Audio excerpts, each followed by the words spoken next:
Hey, welcome to another exciting episode of the CEO's Corner. My name is Treasure TDK and I'm your host, and I'm sitting right here with Ekundayo Olakunle, the CEO of Drugfield Pharmaceuticals. I hope that you stay tuned to the very end because we have so many things in store for you. Questions that would open your mind, and then of course that would spur conversations to reveal certain things about the pharmaceutical industry to you watching and listening right now. Stay tuned and don't touch it. Olakunle Ekundayo, FPSN, is the founder and group managing director of Drugfield Pharmaceuticals Limited, a leading wholly indigenous healthcare manufacturing company established in 1991, approved and recognized by relevant agencies and bodies including the National Agency for Food and Drug Administration and Control (NAFDAC) and the Pharmacist Council of Nigeria (PCN). By Providence, he studied pharmacy and obtained a Bachelor of Pharmacy and Masters of Science degrees at the then University of Ife, now Obafemi Awolowo University. He chose manufacturing as his line of duty, having been inspired by a cousin who was the factory manager for Welcome Nigerian Limited in the early 1970s. He started his manufacturing career with Glaxo Nigeria Limited in 1981 and moved to Pfizer Products Limited in 1982, where he rose to become production manager in 1986. He assisted in the setting up of DOE Pharmaceuticals on contract basis between 1990 and 1992 and left to start his own business, the Drugfield Pharmaceuticals Limited, thereafter. Pharmacist Olakunle Ekundayo is passionate about service to God and humanity. This found vent in the setting up of the Ajoke Christian Foundation, instituted in the honor of his late beloved mother, late Mama Dokas Ajoke Ibidunni Ekundayo, in 2004 to offer scholarship and assistance to indigent students in secondary schools to higher institutions, especially those who have lost either or both of their parents. The foundation also makes financial health donations and relief materials available to the less privileged, including motherless and elder citizens' homes, cutting across several homes and institutions. The CEO's Corner is proud to spend the next few moments with Olakunle Ekundayo.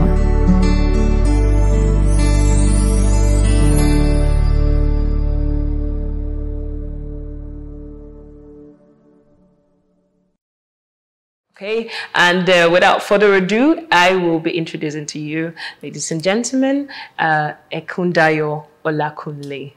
Good afternoon, sir. Well, it's a good afternoon to you as well, and to all who may be listening to or watching this broadcast anywhere around the world. It's a good day to you all.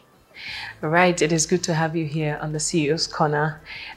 First questions want to be, how does it feel to be on the CEO's Corner? Because, I mean, you are the CEO after all, and we are having to, talk to you about the knowledge that you've gained over the years in the industry. How does it feel to be here? Well, it's always an opportunity to tell a true life story. So I see it as an opportunity. And, that's the way I feel about it. Okay. So how has the journey been for Drugfield Pharmaceuticals, and why did you decide to dive into producing, manufacturing, selling, distributing, and all of that? Why did you have to do that? Well, that's a long story in itself. Because number one, I would say I had wanted to be go to the medical school and be trained as a doctor. But as God will have it, I ended up in the pharmacy school. Oh. And I got trained as a pharmacist at the then University of Ife, Nigeria. After the first degree, I also did a master's in pharmaceutics. And before I left the pharmacy school, I had made up my mind that I was going to work in the industry, in the manufacturing industry. And with that, settled in my mind, as soon as I graduated and I was ready to work, I took up my first appointment with, it used to be Glaxo Nigeria Limited, now GSK. Manufacturing different types of pharmaceutical dosage forms. I sat there for a little while, and then I moved to Pfizer, an American company, Pfizer Pharmaceuticals, here in Nigeria. I moved to their factory. Wow. And that was in 1982. I worked in Pfizer, and by 1986, I became production manager for Pfizer at the pharmaceutical plant. And then I was there on that position for another 3 years. Then I also had an opportunity to go and set up a factory for a Nigerian, a purely Nigerian company called DESTINE Pharmaceutical Industries Limited. And I went to do that on a contract, and after which I decided to venture, into my own production, activities. And I started that in 1993. And like I said, I had wanted to be a doctor, and ending up as a pharmacist, still within the healthcare delivery, circle. And we all know that medication is very key. Every ailment, every disease situation will always invariably end up in use of drugs. So for me, it's been a worthwhile experience, and I'm still into it. So you had this long journey, which usually is expected when you're going into the medical sphere. For instance, in school, you have to spend like 7 years to be a medical doctor, and a lot of all that other kind of things, which is really beautiful. That means you were well grounded. But I'm curious, was it the business part of it that drove you into this? I mean, aside the fact that you wanted to be a medical doctor, and then you found yourself in pharmaceutical industry and all of that? Very good question.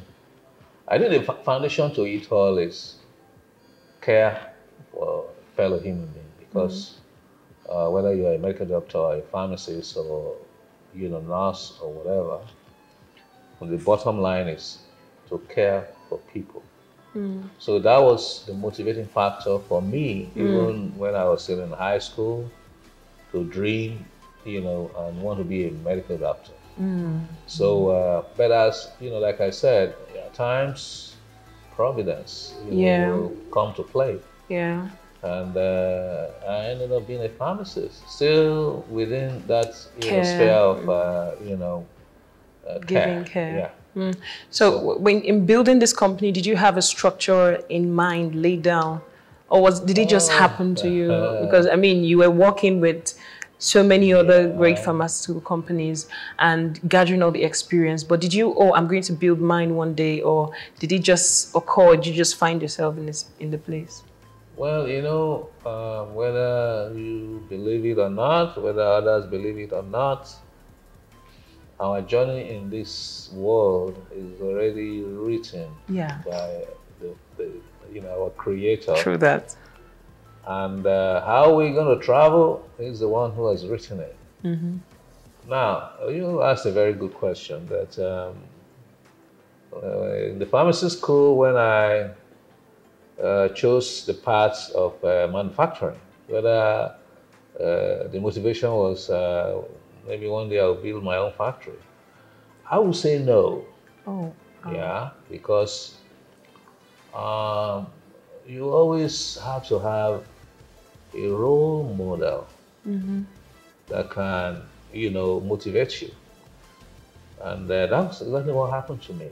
When I was in the pharmacy school, I had an uncle of mine who was production manager and later production director for Welcome. Welcome, a UK manufacturing company that had a factory here in Nigeria in those days. And each time I was on vacation, I would visit him, and I loved what what he was doing. The respect, that they accorded him in the factory, and within those little time, I made up my mind. When I finished the pharmacy school, I will want to work in the factory. So, wow. And be like him. Wow. Okay, so now to go on the journey, of Drugfield Pharmaceuticals. How did he, venture into manufacturing? Again, it's all about the road we have to travel. I'll tell you, when I was, I was still in Pfizer when I was thinking about, what will I do? What will I love to do? After this, that is after, sometime, after leaving Pfizer. And I said, I would like to have, I would like to go into community pharmacy practice where you will be attending to those who come for those kind of services, want to buy drugs, bring prescription, give advice on medication, consult. So that was what I was thinking. But my working career, really didn't go in that direction. For instance, I was not in sales and marketing. Where I could be going around, talking to doctors, talking to colleagues, fellow pharmacists, either in hospital practice or in community practice, that will have maybe brushed you up, prepare me for, those areas. It didn't happen that way. Now, after, I told you the doing pharmaceutical experience where I went to actually set up some dosage lines for a Nigerian, entrepreneur. I went in on a contract. I didn't quite know why,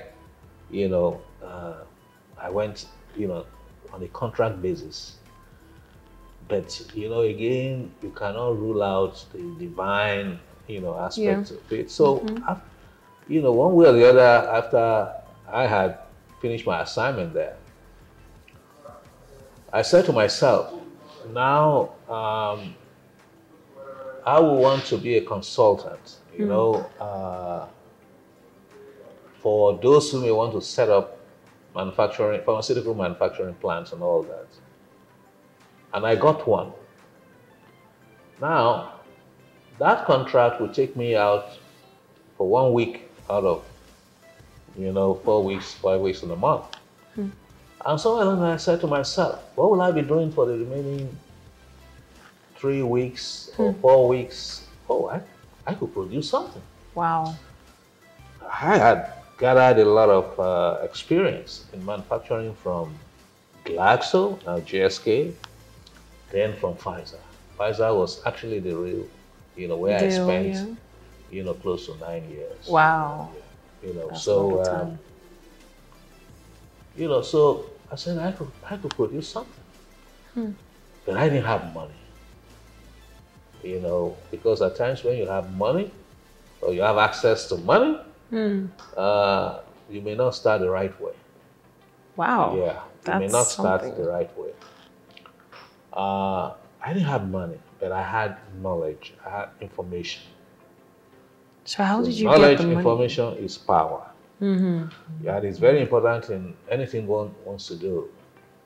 So I looked, I didn't have money, so what kind of dosage form can I start with that will not involve a lot of initial capital outlay? So I said to myself, from my experience at Pfizer, we have this simple ointment. Terramycin topical ointment for treating skin infection. Wow. So I said, this is a very simple pharmaceutical dosage form that will not involve a lot of initial capital outlay. So I went after a simple antibiotic ointment. Wow. And I started one product. And it started. So, and I got some favors along the line. Okay? People who had known me, at Pfizer, doing pharmaceuticals, those, that we transacted businesses with. So they knew me and they said, oh yeah, we can assist you. For instance, when I was looking for the machine to use to fill the ointment into tubes, aluminum collapsible tubes, I remember I went to this company owned by a Nigerian who was an agent for several multinational pharmaceutical equipment manufacturers. He was representing them in Nigeria. I'm talking about the Ullman of this world, several European companies that were making pharmaceutical machines. Yeah. So I went to him with that brochure, very simple machine, tabletop type, tube filling, Wow. And I got to him and he looked at me. He said, oh, I've known you for a long time. I know you don't have money. This machine you have in your hand, you cannot afford it. Said, I was going to do something. So he went into his cabinet and brought out a manual tube crimping machine made in Germany. Wow. Manual, it didn't have to use electricity. You have to roll it like you are, winding a sewing machine. Yeah. Very sturdy, machine, very strong. So he said, I'm going to go to Germany very soon. I will buy this machine with my money and then I'll give it to you and then you pay me, gradually. So it was like you were At loaned. that time, that machine cost 6,000 Deutschmarks. That was the time Germany was still, using their own currency, Deutschmarks, not euro. Now that's European Union, So, and he did. Wow. That was a great favor. Of course, I still remember the exchange rate at that time to the Deutschmark, the Naira to the Deutschmark was like 13 Naira to 1 Deutschmark. So over time, I was able to pay him back. So, favors came along the way. Of course, as an entrepreneur, whether you start small or medium, there will be challenges. Yes. It is one thing to produce, to manufacture is another thing to sell, to market. Even though they are supposed to go together, but you can't have both, really. Yeah. As you work, you cannot work in a company and be production manager and be sales manager, or marketing manager. No. But those were initial challenges for me. But as God will have it, favors came along the way in the area of marketing. The first product, I had a company that accepted to market it on sales on return. 30 days credit. Wow. And I fell for it because I didn't have any sales or marketing experience. And you will not believe it. The first order they gave to me was 5,000 tubes. The week after, they gave me another for 30,000 tubes. Wow. Yeah. And I tell you, at the end of 30 days, when they were supposed to pay me, they paid me over 300,000 naira at that time. Wow. I said to myself, I could add another simple ointment. I did. And they accepted to, to handle it the same way. I added a third one. Then something happened. June 12 crisis of 1993. Some of you, if you can remember, 1993 is a little long time ago. Yeah, some of us watching it were not born at that time.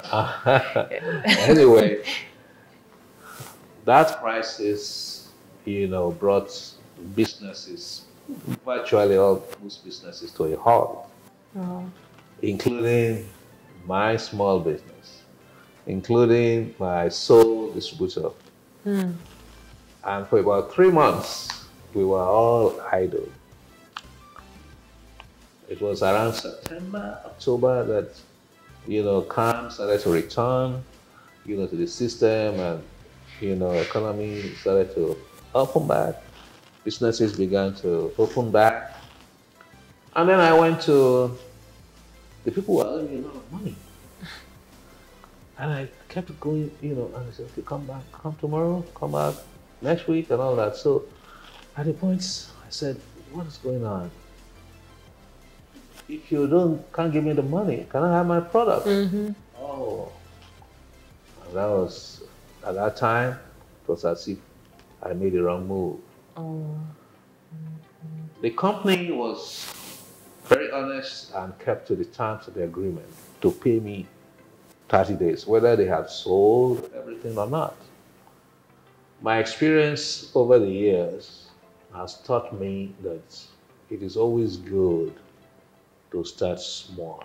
Yeah. Because when you start small, you can manage resources, you can manage problems better. Yeah. Oh. That is the truth.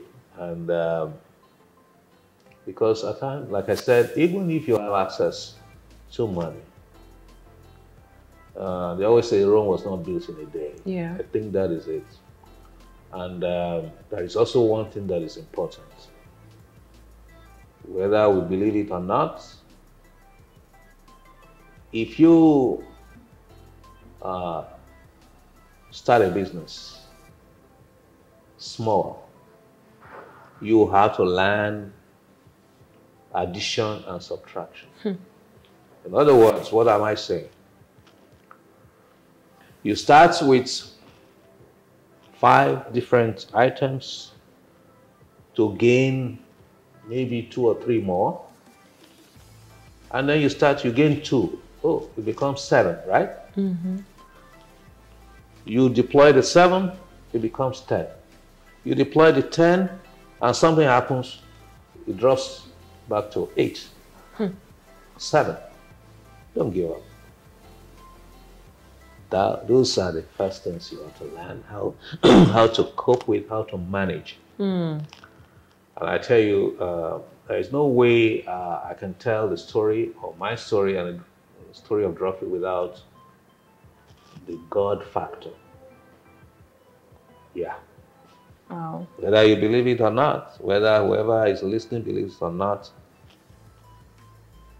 God says in Scripture, do not despise days of small beginnings. Yeah. If you really want to walk, with God, behind you, that is the way to go, because God will also try you with little. So what this means is that since you are dealing with a human body, and most of the time, what goes into our system, even the one we apply to our skin, we don't have control over them. When they get in or when you apply them, they begin to act the way you want them to act. So you want to use the purest form of ingredients, whether it is water, whether it is petroleum jelly, whether it is base for your cream, whether it is, active ingredients or excipients that must go into the system, must be of the highest purity. Purity means there are no unwanted elements. Yeah. And then you have that at the back of your mind. And you know that those who design the system those who regulate the system, okay? Because we have regulators. Yeah. That is what they want to make sure that you follow. That is what they make sure that you use. Your procedures, we call it good manufacturing practices, must reflect that, must be followed. And then you look at your environment. What do you have that you can, either take as raw material or as an intermediate and process to that highest purity that you can put together to make pharmaceutical drug products that will help somebody who is sick, who is in a state of disease. Disease means they're not at ease to become well, to get well. Yeah. Okay? And then that is the primary factor that will inform you whether you can find the material locally or you have to import. So I will tell you that since the beginning of manufacturing, pharmaceutical drug manufacturing in Nigeria, and up until now, 99% at least of what we have to put together as active pharmaceutical ingredients, as excipients, are imported, except water. Wow. Why is water exempted? Because the technology for processing water to pharmaceutical grade is available. Okay? And it is not too sophisticated to the extent that, you want to start that kind of business, you cannot afford it. It's either you can afford it or you cannot. If you cannot afford it, then don't get into it. So it's unfortunate that our situation is still like that in this country. It didn't have to be, especially that for many years now, since crude oil, petroleum has become the main focus and mainstay of our economy. A lot of, initially, some attention were, directed at setting up petrochemical industries that will provide some materials, like startup materials that can help companies to produce active ingredients or excipients. And I must say that initially, some years ago, even some oil companies like Mobil, like Total, they were producing petroleum jelly in this country. Yes, pharmaceutical grade petroleum jelly, pharmaceutical grade liquid paraffin. Yes. Wow. But because, unfortunately, we are not really focused. We allow importers to bring in just anything. So at some point, because as they were investing in producing petroleum jelly, which is a byproduct from their activities in the oil in the field, they set up plants, to make petroleum jelly. But because importers were allowed to bring the same products in much cheaper, they couldn't sell. Wow. And they shut down those facilities. Wow. So this is actually the bane of our problem in this country, that we really are not focused. Yeah, we talk about it, backward integration, but it's just talk, and no really, they say movement without motion. Yeah. What would you advise? Because you've seen these things over and over in years. And let's just say somebody that wants to make a change is watching and listening to you right now. Yeah. What would you advise that they do? What angle should they come in from? How should they go about it? Do you have an idea what they can do for this particular challenge? Good question. let's start from the basics. I mean, what are the things, what are the resources that we have, especially in this, that can help this particular sector? Let's take the issue of petroleum jelly that I said used to be. Yeah. Because I believe that the technology for refining the crude, jelly to, is still available. If Nigeria is serious, we can call all the oil companies, the big multinational companies, and say, hey, Mobil, you used to have this plant in Apapa before. Total, you used to have this. Oh, this and that. Why don't you go back to it? We want you to go back. It will give you the necessary protection. If you start production, after 5 years, we will stop import of petroleum jelly from different parts of the world. Wow. It's going to be the ones that are used here. Like the way we do rice? Don't talk about rice yet. Let's talk about pharmaceuticals. So that's the way to start. Okay? You get them into it, you get them committed, but don't get them into it and they start to invest, and then a year or two after, you open the door back, to all the ways of it, of doing business. So it's not going to help anybody. It's not going to help Nigeria. It's not going to take, create employment for our people. It's not going to take crime off the streets because... Exactly. Yeah, because that's the way it is. If people don't get gainfully employed, what do you expect? Yeah. Say the devil, finds work, idle work. Those hands that are idle, they are easily, devil's workshop. That's the way it is. Yeah. Whereas if you create the opportunities and you stand up to those who invest and you protect them, things will begin to change.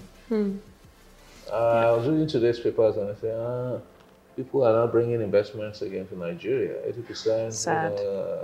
Sad. What do you expect?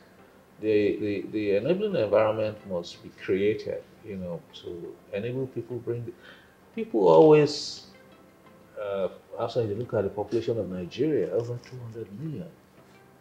And Nigeria has some level of wealth that if properly managed, we can be a very rich country. Natural resources, minerals, that you cannot imagine, they are here. So I just gave you that simple example. Yeah. But if we do it, we look at, because the petroleum industry is right here, so the starting elements, items are here. Okay? It's going to be easy. And if you look at the statistics of what Nigeria spends in foreign exchange bringing petroleum jelly in this country, it will shock you. It will shock you. Yeah. Wow. Because it's used a whole lot in cosmetics, in pharmaceuticals. Yeah. Yeah. Wow. Creams, ointments. Yeah, I feel like I'm speaking to, you're just so much wisdom and experience. And I wish we had more time to just explore all of this, because I feel like it will unravel a lot of other things. But for the sake of time, let's just go a little bit into technology, because you've talked about how we can make things better for ourselves and the corruption of our current state is not going to probably allow that. So we probably need to deal with ourselves as individuals first before even trying to talk to other people. So imagine telling somebody to come into our country and do business or do this, like you just cited in the example, and then you crash in with policies that, make them handicapped, and then they have to run back or run away. So I do completely understand that. So are there policies restricting certain kind of production in your industry? Oh, well, I don't want to call them policies that are restricting people. Okay. Let's say, for example, the policy that government made concerning ease of doing business. Okay? In other words, oh, please, we have written policies that if you want to incorporate your business, you don't have to sweat over it. We make it so easy and so simple because that's where it starts from. Yeah. That policy is there, but is it being implemented? And my answer is no. I'll give you an example. You know, the kind of preferences. If, for instance, the unit price for the item is, say, $1. I'm just using dollar as a, you know, of course we have the exchange rate, you can convert dollar to naira. But for the sake of those who may want to compete with you, you know, from abroad. So if, for instance, a company from overseas will quote $1, and my company will quote 1.2 US dollars, that policy will say, give it to the Nigerian company. That is there. Wow. But do you get the contract? Big question mark. Now, even when you get a contract, do you get paid? Big question mark. And I'll tell you, as of today, what the federal government of Nigeria and all the other governments, what they have bought from local pharmaceutical manufacturers and they have not paid. Wow. Runs into billions of naira. Yes. Should we blame it on the fact that the country does not have money? So this is a big challenge we face. Wow. Even as a Nigerian company, we are 100% Nigerian. But if my government will buy my product for our people and we refuse to pay, 1 year, 2 years, 3 years, 4 years, 5 years. Oh my. There was a major supply we made to the Federal Ministry of Health in 2013. There was a flood disaster, heavy rain, flood disaster, several, you know, things happened. And they bought some products. That's in 2013. Would you believe that up till now we have not received one kobo from millions of goods that we supply to our own government? So is that a reason they tell you? Do they have like, oh, this is why we cannot pay yet or something like that? They always have reasons. Always have excuses? Yeah. Wow. Always have excuses. Okay. So that shouldn't be. That should not be. That should not happen under normal circumstances. But these are some of the challenges we face. So for us as a company, our objective is to focus on products that are everyday, you know, needs of people. And that's the truth. Yeah. Okay, thank you very much, sir, for gracing us with your wisdom, so much wisdom and experience. I wish we could go on. I wish we could talk a little bit more, but now it is time for the sell a product, 60 seconds, sell a product.